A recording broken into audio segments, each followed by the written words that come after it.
Oke guys, assalamualaikum warahmatullahi wabarakatuh. Kembali lagi di channel Ari Jaya.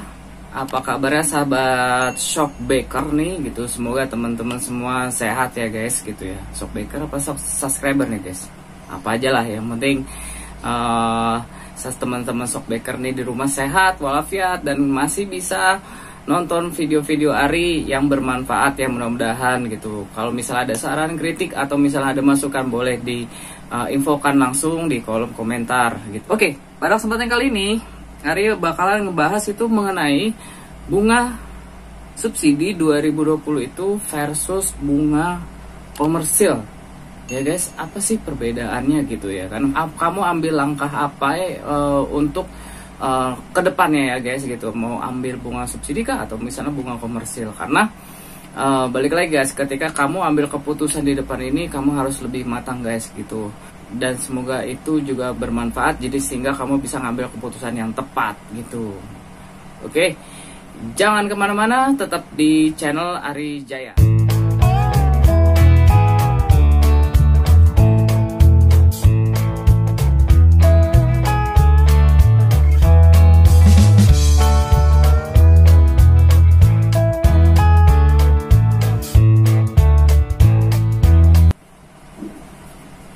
Oke guys, langsung aja kita bahas mengenai bunga subsidi tahun 2020 ini dengan bunga komersil. Apa aja perbedaannya, dan kemudian kira-kira kalau misalnya kamu udah tahu informasi ini, kamu bisa pilih yang menurut kamu tuh yang lebih baik yang mana gitu. Oke, langsung aja.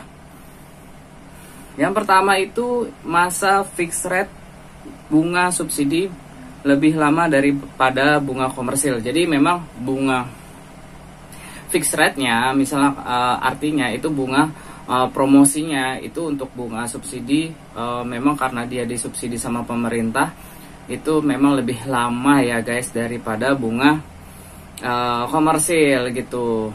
Nah, setahu saya infonya di tahun 2020 ini memang bunga subsidinya berbeda sama bunga di tahun 2017 ya. Kenapa ya? Karena memang setahu saya infonya itu bunga subsidinya itu kurang lebih sekitar 10 tahun aja ya guys gitu. Kalau kamu ngajuin jangka waktu 15 atau 20, itu biasanya kalau nggak salah bank itu menawarkan bunga subsidi di 10 tahun pertama gitu guys. Tapi kalau misalnya di bunga komersil itu hanya fixed rate-nya bisa, misalnya katakanlah bunga promosinya bisa 5 tahun atau paling cepat itu sekitar 2 tahun ya guys gitu. Jadi itu perbedaannya untuk yang pertama. Oke, lanjut yang kedua. Syarat pengajuan bunga subsidi lebih ketat dan kelengkapan berkas lebih banyak. Salah satunya gaji di bawah 7 jutaan ya guys. Sementara untuk bunga komersil syarat berkasnya sedikit, bahkan berkas bisa dipangkas. Jadi artinya yang video sebelumnya yang pernah saya di video-video sebelumnya yang pernah saya informasikan ke teman-teman gitu, ada bunga promo-promo untuk bunga komersil guys gitu. Karena di lini bisnisnya pada dasarnya itu sebenarnya lini bisnisnya si bank penyalur kredit itu adalah di lini bisnis yang komersil ya gitu, yang atau non subsidi gitu. Biasanya mereka itu ada data cukup KTP aja, teman-teman bisa langsung akad kredit guys gitu. Jadi memang benar-benar dibuat sesimpel mungkin. Terus kemudian fixed rate-nya juga memang fixed rate-nya walaupun pendek, tapi dia bunga promonya juga menarik guys gitu. Oke. Terus kemudian yang ketiga, bunga subsidi nggak boleh punya pinjaman rumah sebelumnya ya guys.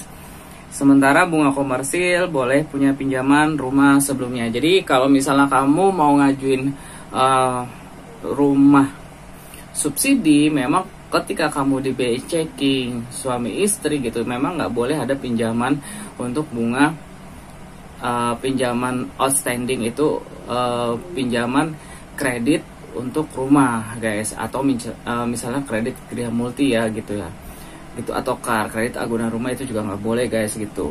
Nah itu kalau misalnya itu ketahuan, biasanya itu kamu langsung gagal guys gitu. Kamu nggak boleh ngikutin bunga subsidi guys gitu. Jadi kamu nanti ditawari untuk bunga komersil guys gitu. Nextnya di nomor 4, harus memiliki surat keterangan belum memiliki rumah dari RT RW setempat. Bunga komersil nggak harus memiliki surat keterangan belum memiliki rumah. Nah, beda banget ya guys. Jadi kalau misalnya kamu mau pengajuan rumah subsidi, kamu harus punya surat keterangan dari RT RW bahwa kamu memang belum memiliki rumah guys. Sementara kalau di bunga komersil kamu nggak perlu tuh untuk nyiapin data-data itu gitu, bunga keterangan untuk belum memiliki rumah guys, gitu ya guys.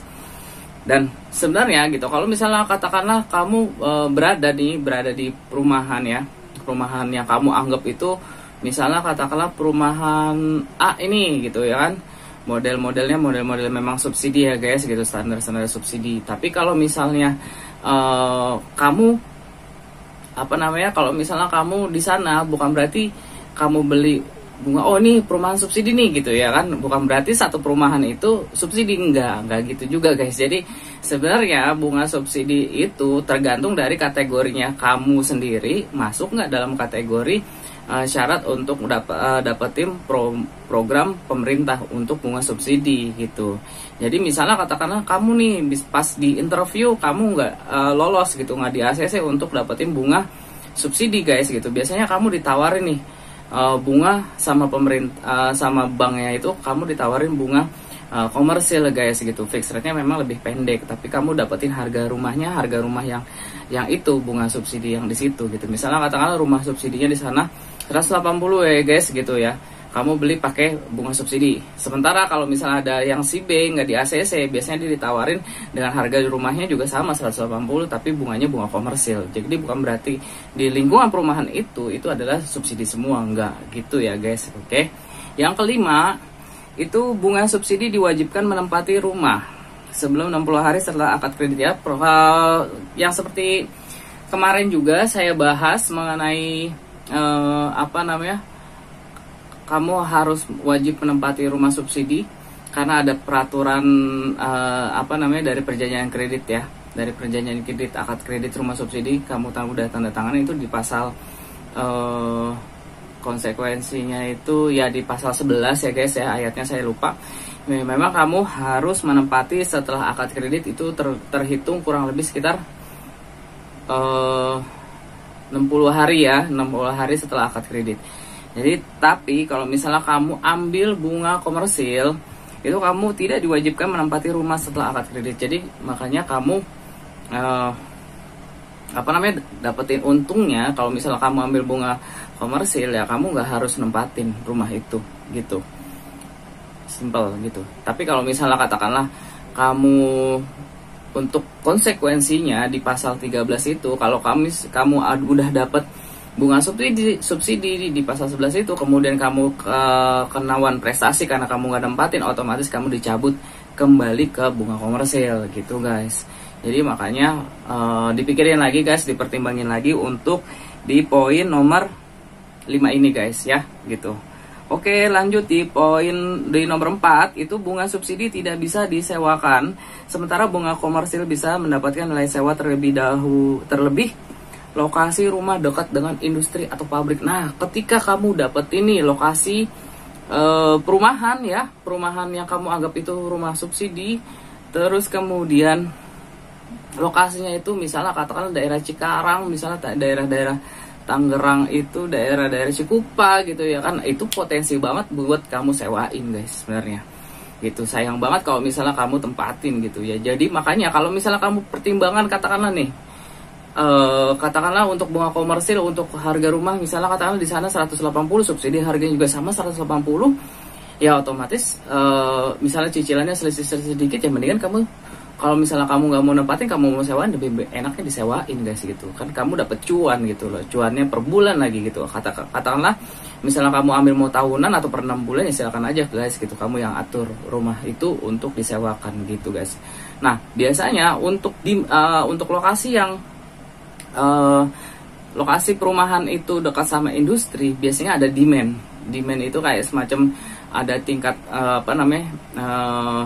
demand itu ada kebutuhan ya guys, kebutuhan untuk mereka itu butuh tempat tinggal, karena mereka kan para buruh gitu, para karyawan, mereka butuh tempat tinggal deket biar mereka juga untuk dapat menempuh jarak ke tempat kerja yang mereka lebih dekat. Makanya itu cuan banget itu guys.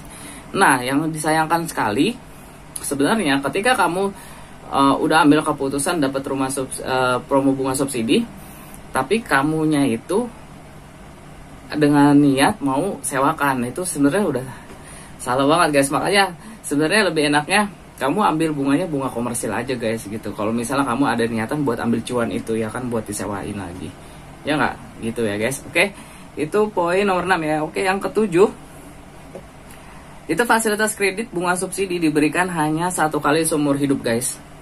Sementara fasilitas kredit bunga komersil bisa berkali-kali. Jadi untungnya di sini untuk rumah subsidi dapat nilai plus lagi, bahwa memang fasilitas kredit bunga subsidi hanya 1 kali seumur hidup. Jadi misalnya katakanlah kamu nikah, terus kemudian kamu sudah dapat rumah subsidi, berarti istri mau ngajuin rumah subsidi nggak bisa guys gitu, karena suami dan istri dikatakan satu debitur. Jadi makanya kalau misalnya salah satunya udah dapet ya udah nggak bisa gitu. Kalau misalnya kamu katakanlah kamu belum nikah, calon suami kamu sudah dapat jatah rumah subsidi, sementara calon istri kamu sudah dapat jatah rumah subsidi, kalau mereka nikah ya nggak masalah gitu guys gitu ya. Terus kemudian yang ke-8 itu biasanya luas tanah bunga subsidi diatur hanya untuk 1 kafling, tidak untuk hook. Jadi makanya standarnya rumah subsidi itu biasanya kan paling sekitar 60 meter persegi ya guys gitu. Jadi kalau misalnya kamu kalau misalnya kamu mau ambil tanah hook, biasanya si pihak developer itu kamu harus beli cash aja guys gitu. Misalnya katakanlah rumah kamu di hook nih, ya kan, sebelahnya gitu. Ya udah Pak gitu, bisa gitu, Bapak ambil hook. Tapi dengan syarat Bapak beli cash aja nih tanah yang di hook ini gitu. Tapi kalau yang rumah yang subsidinya ini baru di KPR subsidi gitu. Jadi memang si aturannya waktu itu memang nggak bisa ya guys gitu. Kalau misalnya kamu ngambil rumah yang tanahnya lebih gitu, berarti jangan-jangan dia bukan golongan MBR, masyarakat berpenghasilan rendah dong. Berarti kalau dia bisa punya duit punya duit untuk beli tanah hook gitu. Nah, sementara untuk bunga komersil itu bebas-bebas saja guys. Bisa membeli tanah hook yang dijual sama developer gitu. Jadi misalnya katakanlah dia nggak harus beli cash, tapi langsung dijadi satukan untuk misalnya tanah hook sama tanah di bawah rumahnya itu sendiri, bisa langsung dikaperkan total semuanya berapa gitu harganya gitu. Jadi perbedaannya itu termasuk tanah ya. Oke, balik langsung yang ke-9. Itu luas bangunan rumah subsidi dibatasi diatur dalam peraturan pemerintah, sementara bunga komersil bisa dibiayai untuk berbagai luas bangunan. Nah, balik lagi guys. Jadi standarnya untuk rumah subsidi itu juga diatur sama pemerintah. Misalnya katakanlah cuman 2 kamar lah gitu ya kan luasnya. Nah, sementara untuk bunga komersil kamu bisa beli yang contohnya yang paling terkecil itu yaitu misalnya kamu beli di perumahan subsidi dengan bunga komersil, terus kemudian kamu juga bisa dapetin tanah hook, bahkan bisa lebih maksimal juga bisa. Misalnya harganya 2 miliar bisa dibiayain sama bank. Terus kemudian kalau misalnya harga 3 miliar segala macam tidak dibatasi pokoknya ya guys ya. Jadi memang hanya dibatasi sama bunga subsidi aja gitu, karena memang berlaku sama bunga subsidi yang disubsidikan sama pemerintah gitu ya guys. Jadi makanya kalau misalnya kamu mau beli, apakah ada benarnya nih untuk rumah subsidi yang nantinya bakalan kamu tempatin karena kamu memang tinggal di situ, atau katakanlah kamu mau investasi aja. Jadi makanya kalau misalnya kamu mau ambil rumah gitu ya, jadi karena rumah subsidi kan lokasinya kadang ya ada posisi yang strategis ya guys, tapi ada juga yang memang posisinya nggak strategis gitu, nggak dekat sama perkantoran, nggak dekat sama industri gitu. Biasanya kan kalau industri kan biasa di pinggir-pinggiran daerah gitu ya kan, daerah-daerah yang industri banget tuh Bekasi, Cikarang gitu ya kan, Karawang gitu ya kan. Nah itu kesempatan banget karena tanah di sana masih murah. Akhirnya si developer itu ngembangin perumahan yang murah gitu ya guys. Nah itu kamu balik lagi nih, kamu pertimbangin lagi apakah kamu mau ambil rumah bunga dengan bunga subsidi atau kamu ambil bunga komersil. Karena ini aku pengen teman-teman semua nih, sahabat-sahabat subscriber gitu, buat out of the box gitu ya kan. Karena kalau misalnya kamu tahu ini, berarti kamu udah ancang-ancang nih gitu ya kan. Oh iya nih, suami saya nih bakalan kerja tetap nih di daerah sini. Ya udah, kamu ambil subsidi, kamu bakalan nempatin itu. Tapi kalau misalnya kamu katakanlah masih PKWT, misalnya katakanlah kamu masih belum tetap gitu ya, saran aku sih ya udah pakai ambil bunga komersil aja guys gitu, lebih enak gitu. Kamu bisa sewain, kamu dapet cuan ya kan, terus kemudian kamu juga selisih dari selisih dari angsuran itu sendiri nggak gede, kamu bisa bayarin akhirnya lancar gitu ya guys. Oke guys, itu aja informasi yang bisa Ari sampaikan, semoga bermanfaat. Dengan tema kita bunga subsidi versus bunga komersil, teman-teman juga bisa jadi pertimbangan nanti ke depannya seperti apa. Sukses selalu buat kita semua, dan juga jaga kesehatan, jangan lupa pakai masker, hindarin untuk tidak memakai masker, karena memang di luar sana masih banyak kita nggak tahu ya, antara orang yang kena virus corona yang OTG gitu kan, itu nggak kelihatan banget ya kalau misalnya dia itu kena virus gitu. Gitu aja, sukses bagi kita semua. Assalamualaikum warahmatullahi wabarakatuh.